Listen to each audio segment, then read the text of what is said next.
The Ring of Thoth.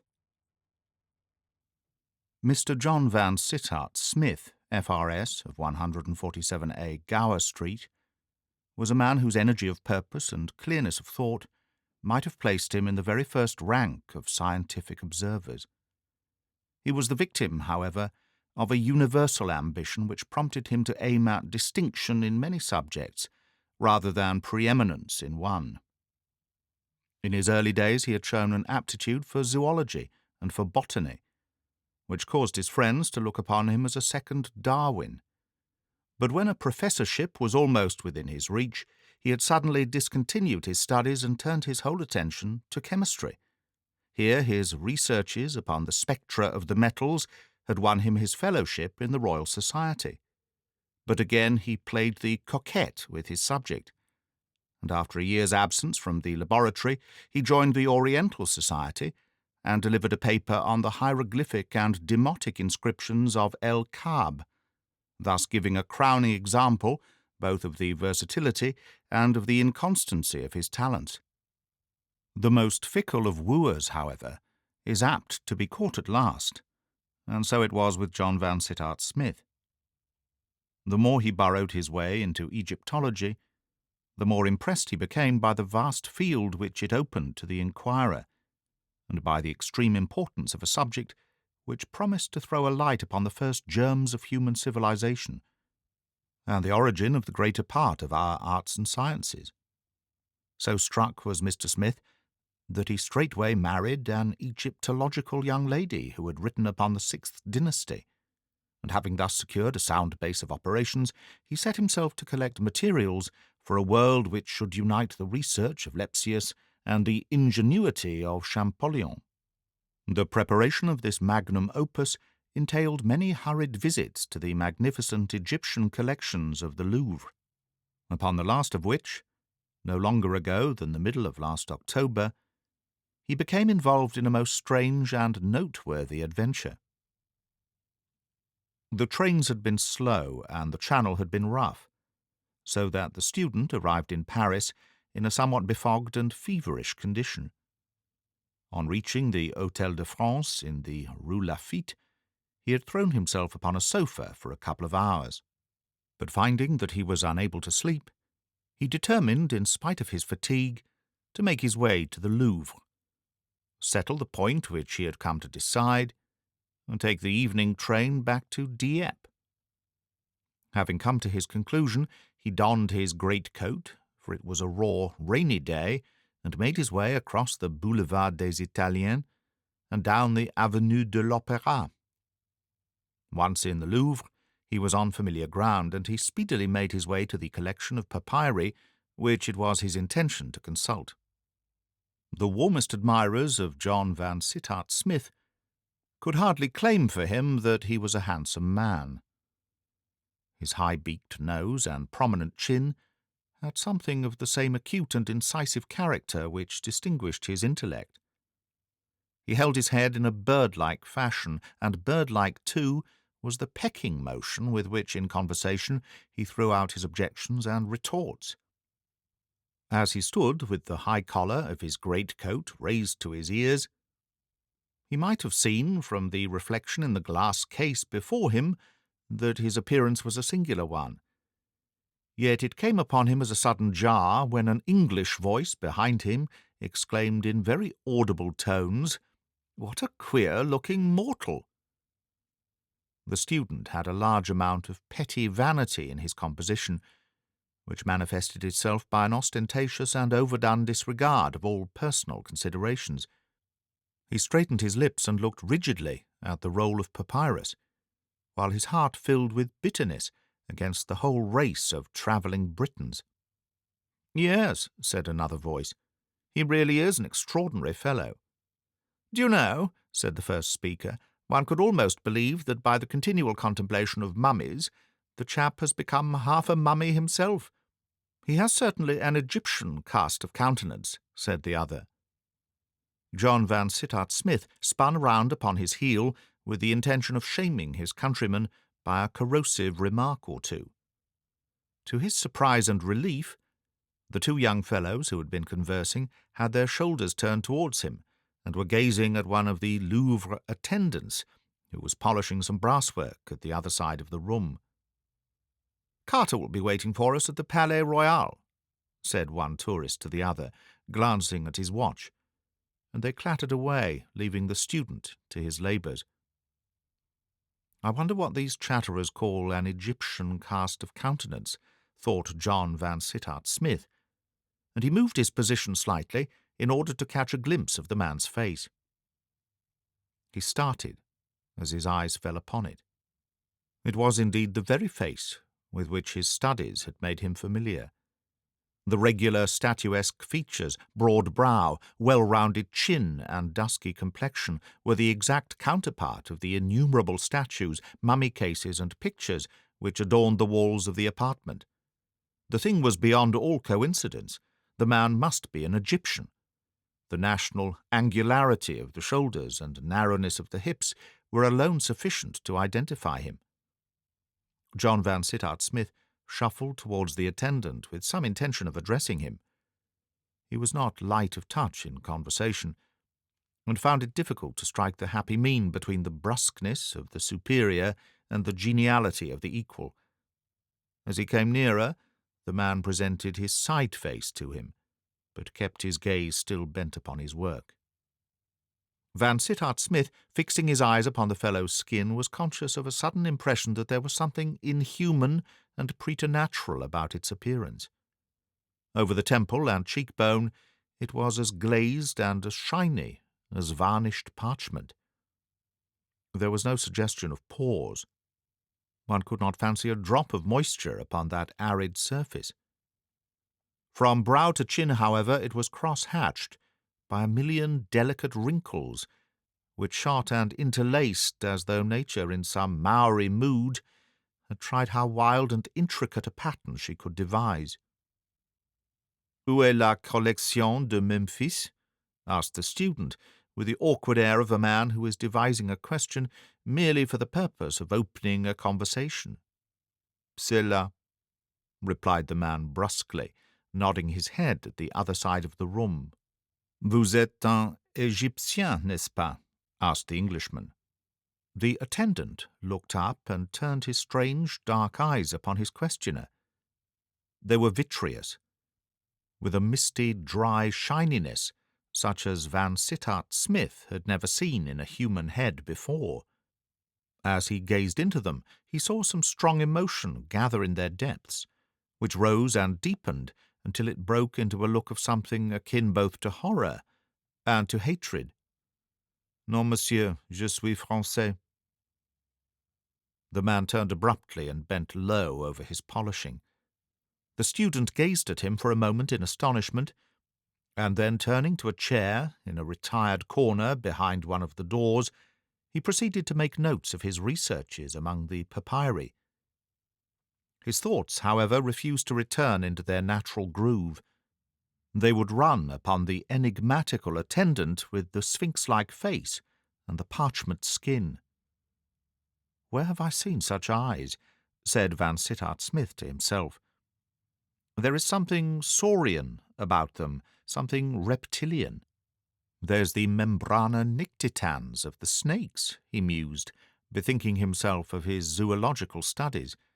"It gives a shiny effect. But there was something more here. There was a sense of power, of wisdom, so I read them, and of weariness, utter weariness, and ineffable despair. It may be all imagination, but I never had so strong an impression. By Jove, I must have another look at them."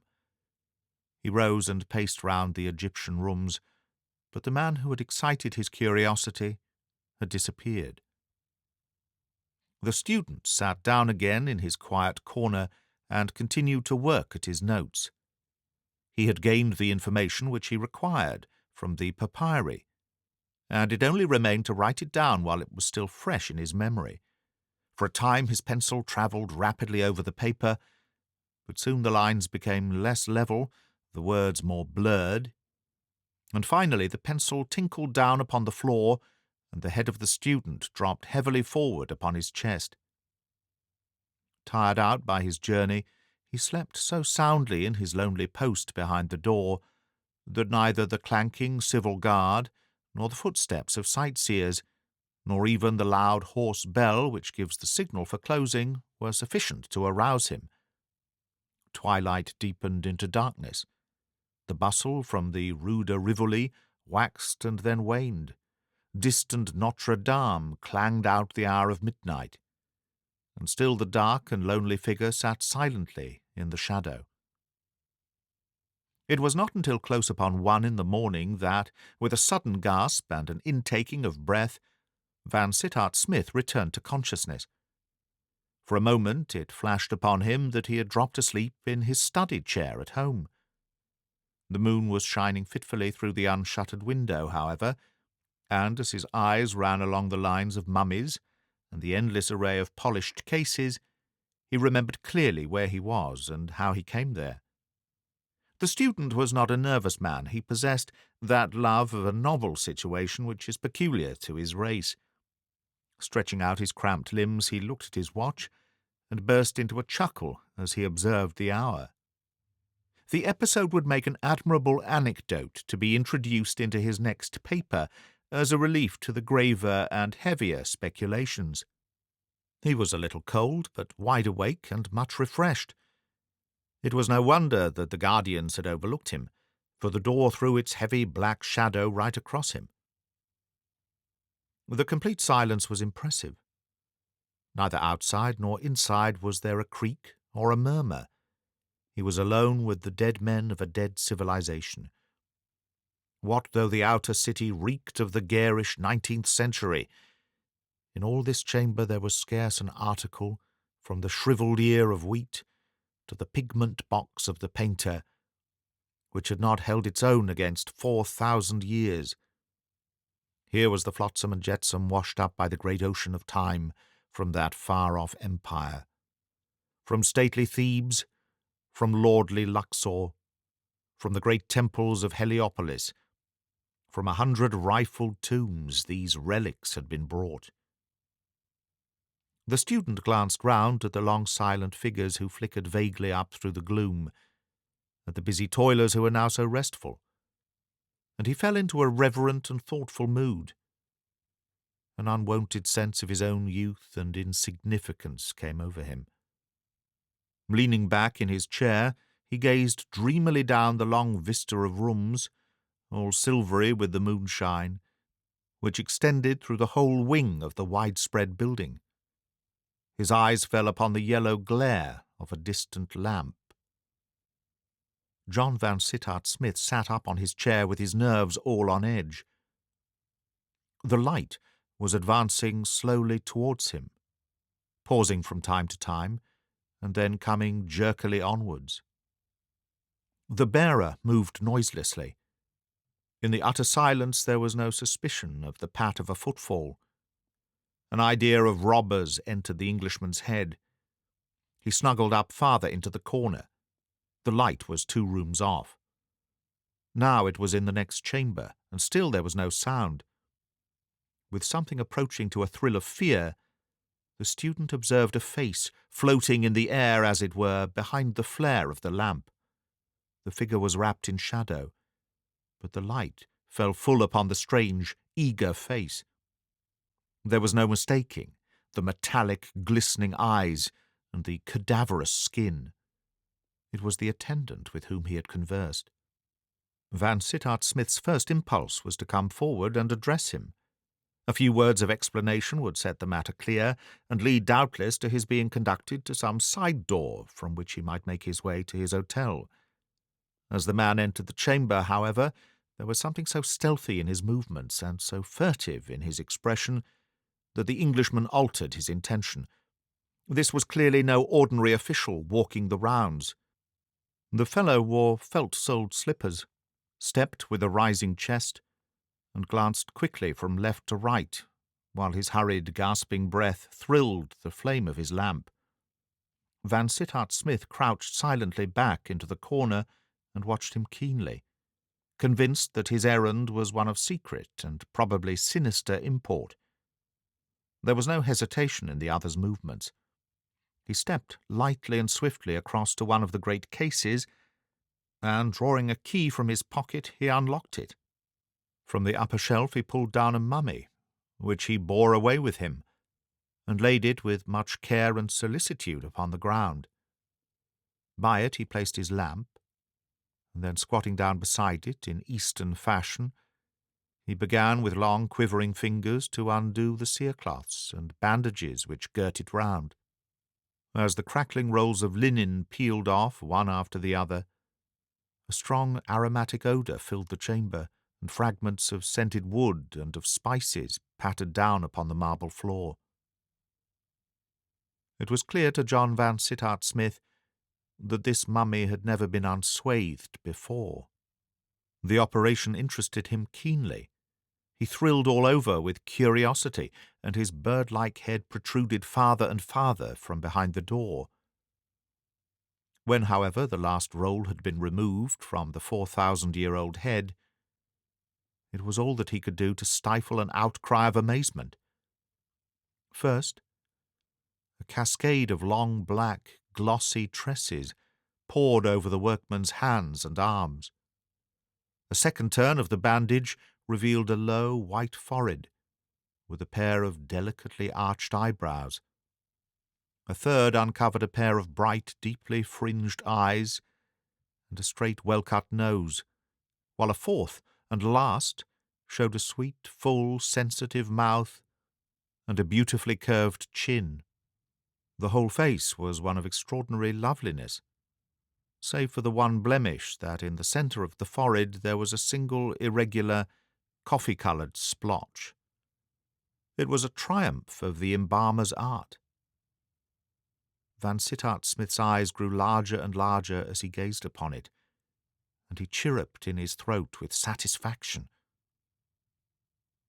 Its effect upon the Egyptologist was as nothing, however, compared with that which it produced upon the strange attendant.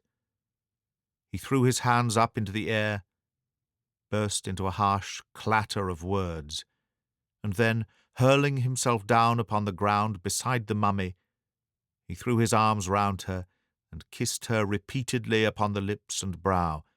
"Ma petite," he groaned in French, "ma pauvre petite." His voice broke with emotion, and his innumerable wrinkles quivered and writhed. But the student observed in the lamplight that his shining eyes were still dry and tearless, as two beads of steel. For some minutes he lay, with a twitching face, crooning and moaning over the beautiful head.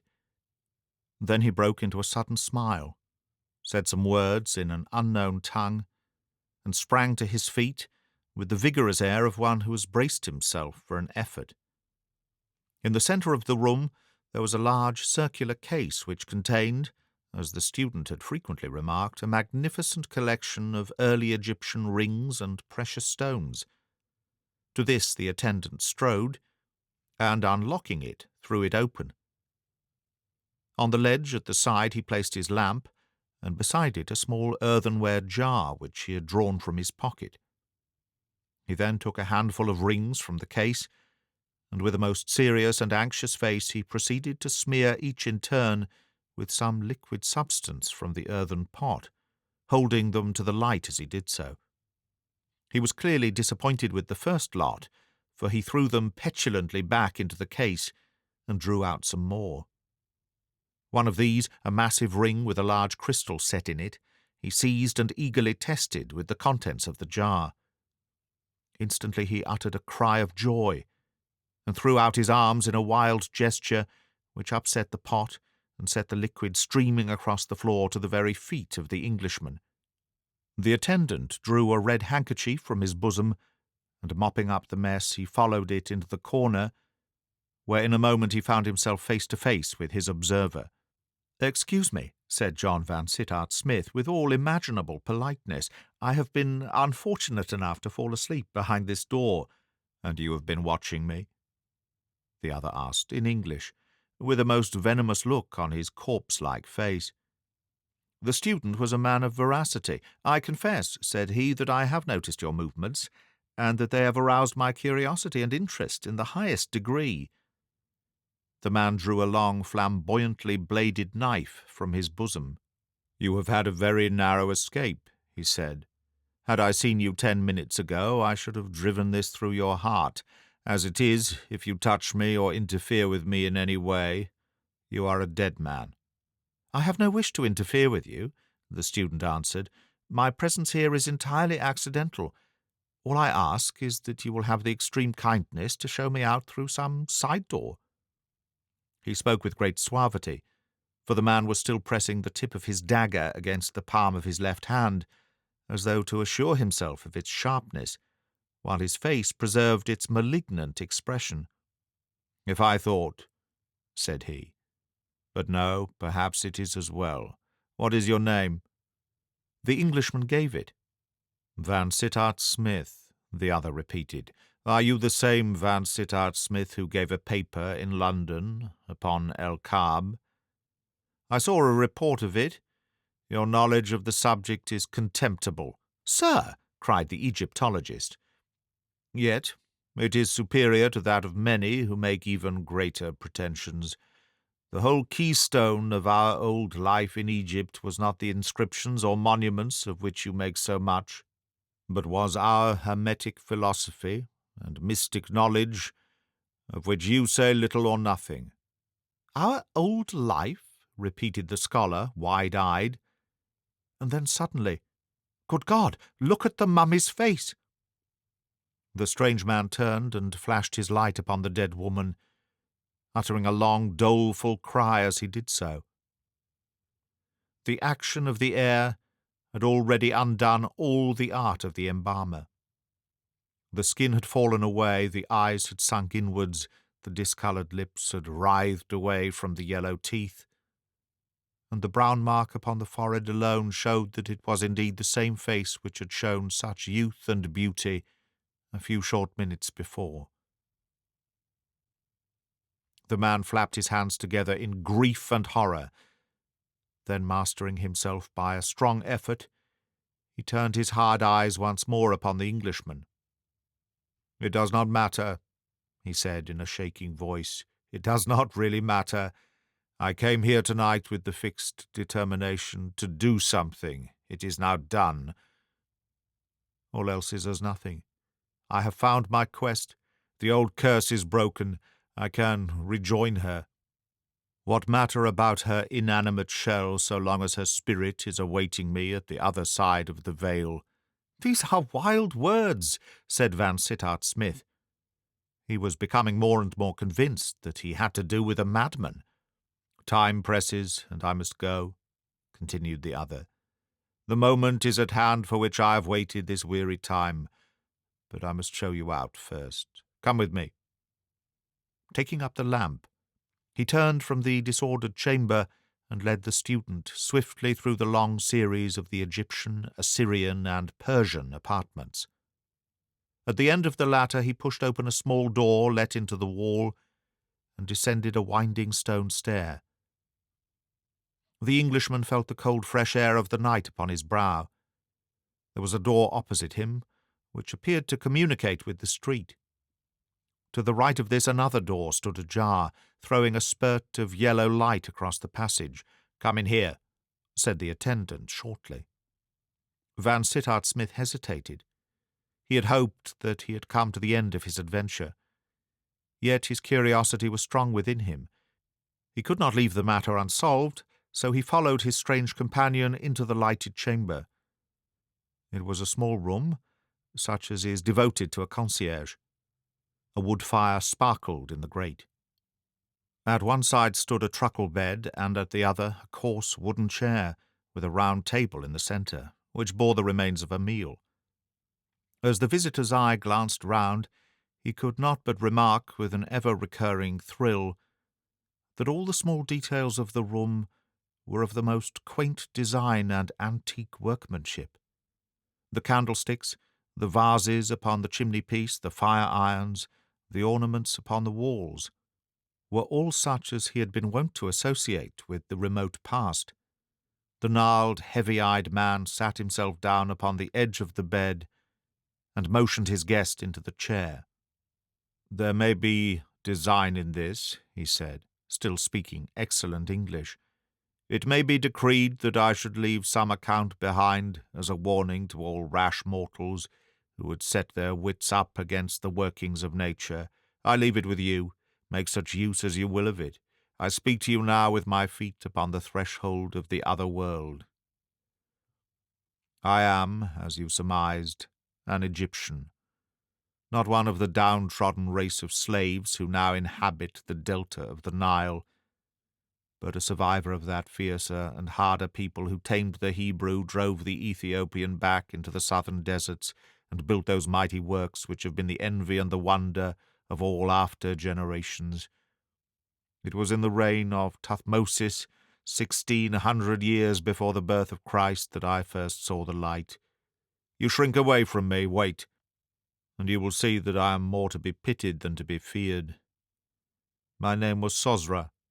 My father had been the chief priest of Osiris in the great temple of Abaris, which stood in those days upon the Bubastic branch of the Nile. I was brought up in the temple and was trained in all those mystic arts which are spoken of in your old Bible. I was an apt pupil. Before I was 16, I had learned all the wisest priest could teach me. From that time on, I studied nature's secrets for myself and shared my knowledge with no man. Of all the questions that attracted me, there were none over which I labored so long as over those which concerned themselves with the nature of life. I probed deeply into the vital principle. The aim of medicine had been to drive away disease when it appeared. It seemed to me that a method might be devised which should so fortify the body as to prevent weakness or death from ever taking hold of it. It is useless that I should recount my researches. You would scarce comprehend them if I did. They were carried out partly upon animals, partly upon slaves, and partly on myself. Suffice it that their result was to furnish me with a substance which, when injected into the blood, would endow the body with strength to resist the effects of time, of violence, or of disease. It would not indeed confer immortality, but its potency would endure for many thousands of years. I used it upon a cat, and afterwards drugged the creature with the most deadly poisons. The cat is alive in Lower Egypt at the present moment. There was nothing of mystery or magic in the matter. It was simply a chemical discovery, which may well be made again. Love of life runs high in the young. It seemed to me that I had broken away from all human care, now that I had abolished pain and driven death to such a distance. With a light heart I poured the accursed stuff into my veins. Then I looked round for someone whom I could benefit. There was a young priest of Thoth, Parmes by name, who had won my goodwill by his earnest nature and his devotion to his studies. To him I whispered my secret, and at his request I injected him with my elixir. I should now, I reflected, never be without a companion of the same age as myself. After this grand discovery I relaxed my studies to some extent, but Parmes continued his with redoubled energy. Every day I could see him working with his flasks and his distiller in the temple of Thoth. And he said little to me as to the result of his labours. For my own part, I used to walk through the city and look around me with exultation, as I reflected that all this was destined to pass away and that only I should remain. The people would bow to me as they passed me, for the fame of my knowledge had gone abroad. There was war at this time, and the great king had sent down his soldiers to the eastern boundary to drive away the Hyksos. A governor, too, was sent to Abaris that he might hold it for the king. I had heard much of the beauty of the daughter of this governor. But one day as I walked out with Parmes, we met her, borne upon the shoulders of her slaves. I was struck with love as with lightning. My heart went out from me. I could have thrown myself beneath the feet of her bearers. This was my woman. Life without her was impossible. I swore by the head of Horus that she should be mine. I swore it to the priest of Thoth. He turned away from me with a brow which was as black as midnight. There is no need to tell you of our wooing, She came to love me even as I loved her. I learned that Parmes had seen her before I did, and had shown her that he too loved her. But I could smile at his passion, for I knew that her heart was mine. The white plague had come upon the city, and many were stricken, but I laid my hands upon the sick and nursed them without fear or scathe. She marvelled at my daring. Then I told her my secret, and begged her that she would let me use my art upon her. Your flower shall then be unwithered, Atma, I said. Other things may pass away, but you and I, and our great love for each other, shall outlive the tomb of King Shefru. But she was full of timid, maidenly objections. Was it right, she asked? Was it not a thwarting of the will of the gods? If the great Osiris had wished that our years should be so long, would he not himself have brought it about? With fond and loving words I overcame her doubts, and yet she hesitated. It was a great question, she said. She would think it over for this one night. In the morning I should know of her resolution. Surely one night was not too much to ask. She wished to pray to Isis for help in her decision. With a sinking heart and a sad foreboding of evil, I left her with her tire women. In the morning, when the early sacrifice was over, I hurried to her house. A frightened slave met me upon the steps. Her mistress was ill, she said, very ill. In a frenzy, I broke my way through the attendants and rushed through hall and corridor to my Atma's chamber. She lay upon her couch, her head high upon the pillow, with a pallid face and a glazed eye. On her forehead there blazed a single angry, purple patch. I knew that hell mark of old. It was the scar of the white plague, the sign manual of death. Why should I speak of that terrible time? For months I was mad, fevered, delirious, and yet I could not die. Never did an Arab thirst after the sweet wells as I longed after death. Could poison or steel have shortened the thread of my existence, I should soon have rejoined my love in the land with the narrow portal. I tried, but it was of no avail. The accursed influence was too strong upon me. One night, as I lay upon my couch, weak and weary, Parmes, the priest of Thoth, came to my chamber. He stood in the circle of the lamplight, and he looked down upon me, with eyes which were bright with a mad joy. "Why did you let the maiden die?" he asked. "Why did you not strengthen her as you strengthened me?" "I was too late," I answered, "but I had forgot. You also loved her. You are my fellow in misfortune. Is it not terrible to think of the centuries which must pass ere we look upon her again? Fools, fools that we were to take death to be our enemy." "You may say that," he cried with a wild laugh. "The words come well from your lips. For me they have no meaning." "What mean you?" I cried, raising myself upon my elbow. "Surely, friend, this grief has turned your brain." His face was aflame with joy, and he writhed and shook like one who hath a devil. "Do you know whither I go?" he asked. "Nay," I answered, "I cannot tell." "I go to her," said he. "She lies embalmed in the farther tomb of the double palm tree beyond the city wall." "Why do you go there?" I asked. "To die," he shrieked, "to die. I am not bound by earthen fetters." "But the elixir is in your blood," I cried. "I can defy it," said he. "I have found a stronger principle which will destroy it. It is working in my veins at this moment, and in an hour I shall be a dead man. I shall join her, and you shall remain behind." As I looked upon him, I could see that he spoke words of truth. The light in his eyes told me that he was indeed beyond the power of the elixir. "You will teach me," I cried. "Never," he answered. "I implore you, by the wisdom of Thoth, by the majesty of Anubis."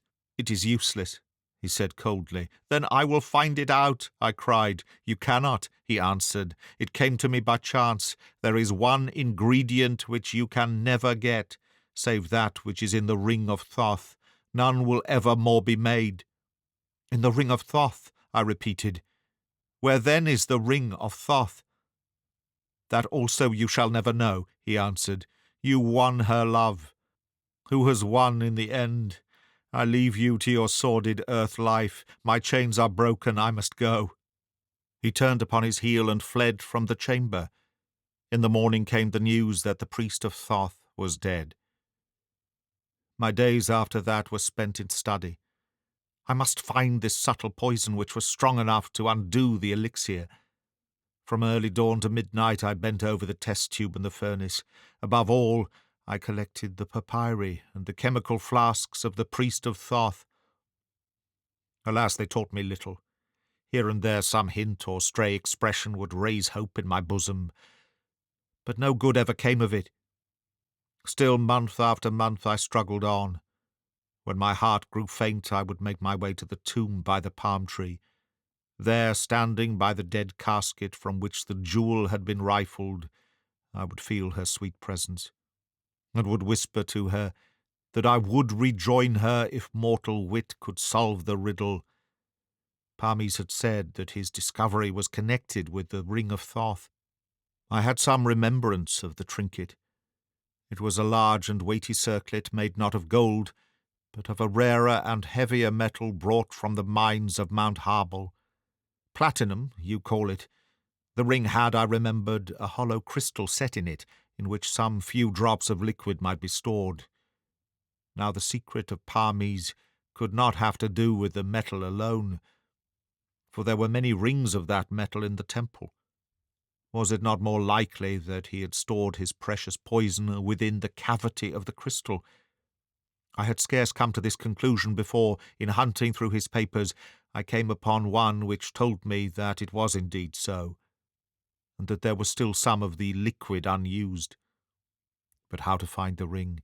It was not upon him when he was stripped for the embalmer, of that I made sure. Neither was it among his private effects. In vain I searched every room that he had entered, every box and vase and chattel that he had owned. I sifted the very sand of the desert in the places where he had been wont to walk. But do what I would, I could come upon no traces of the Ring of Thoth.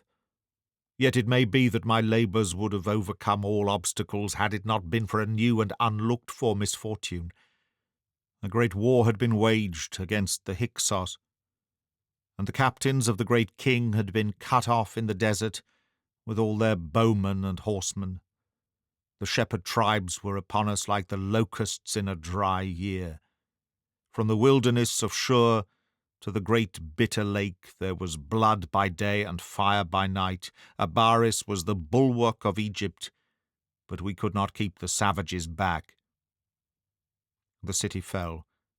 The governor and the soldiers were put to the sword, and I, with many more, was led away into captivity. For years and years I tended cattle in the great plains by the Euphrates. My master died and his son grew old, but I was still as far from death as ever.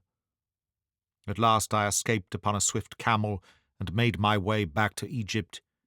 The Hyksos had settled in the land which they had conquered, and their own king ruled over the country.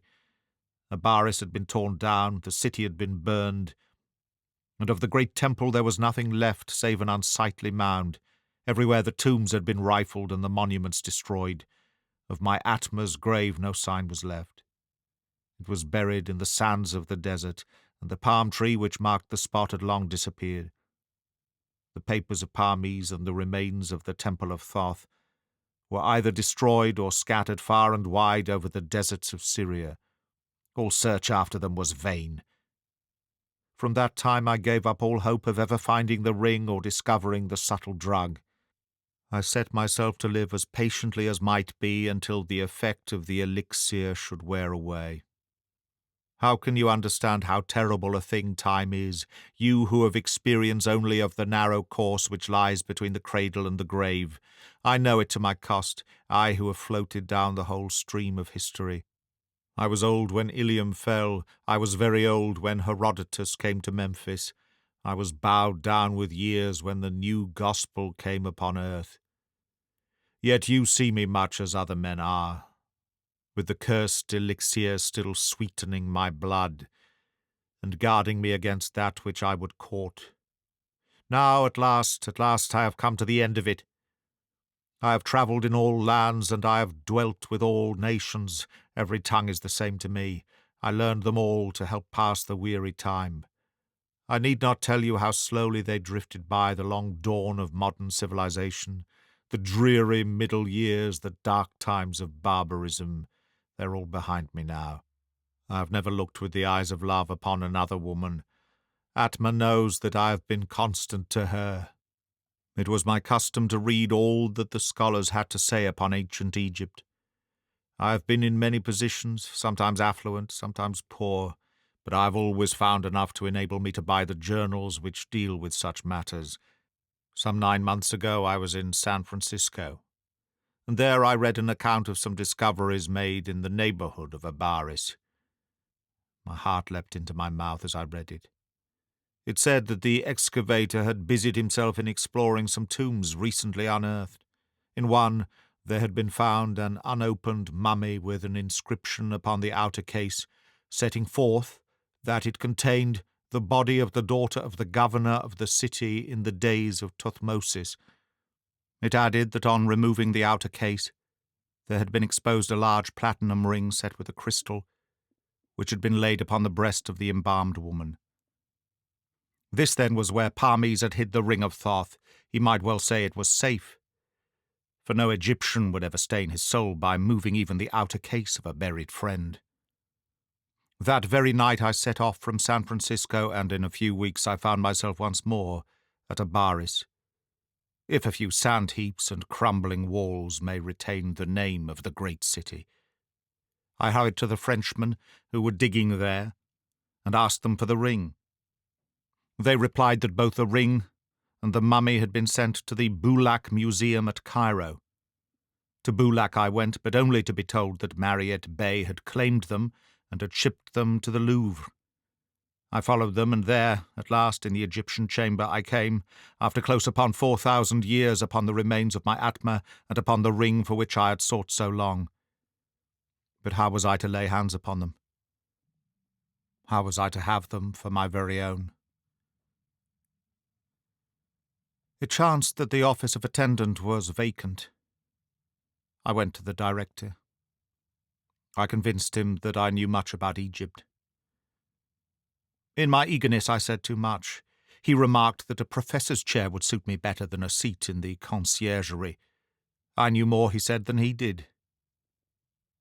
It was only by blundering, and letting him think that he had overestimated my knowledge, that I prevailed upon him to let me move the few effects which I have retained into this chamber. It is my first and my last night here. Such is my story, Mr. Van Sittart-Smith. I need not say more to a man of your perception. By a strange chance you have this night looked upon the face of the woman whom I loved in those far-off days. There were many rings with crystals in the case, and I had to test for the platinum to be sure of the one I wanted. A glance at the crystal has shown me that the liquid is indeed within it, and that I shall at last be able to shake off that accursed health which has been worse to me than the foulest disease. I have nothing more to say to you. I have unburdened myself. You may tell my story, or you may withhold it, at your pleasure. The choice rests with you. I owe you some amends, for you have had a narrow escape of your life this night. I was a desperate man, and not to be balked in my purpose. Had I seen you before the thing was done, I might have put it beyond your power to oppose me, or to raise an alarm. This is the door. It leads into the Rue de Rivoli. Good night. The Englishman glanced back. For a moment the lean figure of Sosra the Egyptian stood framed in the narrow doorway. The next, the door slammed, and the heavy rasping of a bolt broke on the silent night. It was on the second day after his return to London that Mr. John Van Sittart-Smith saw the following concise narrative in the Paris correspondence of the Times. Curious occurrence in the Louvre. Yesterday morning a strange discovery was made in the principal eastern chamber. The ouvriers, who are employed to clean out the rooms in the morning, found one of the attendants lying dead upon the floor, with his arms round one of the mummies. So close was his embrace that it was only with the utmost difficulty that they were separated. One of the cases containing valuable rings had been opened and rifled. The authorities are of the opinion that the man was bearing away the mummy with some idea of selling it to a private collector, but that he was struck down in the very act by long-standing disease of the heart. It is said that he was a man of uncertain age and eccentric habits, without any living relations to mourn over his dramatic and untimely end. That is the end of The Ring of Thoth by Arthur Conan Doyle, read by Greg Wagland for Magpie Audio, 2017.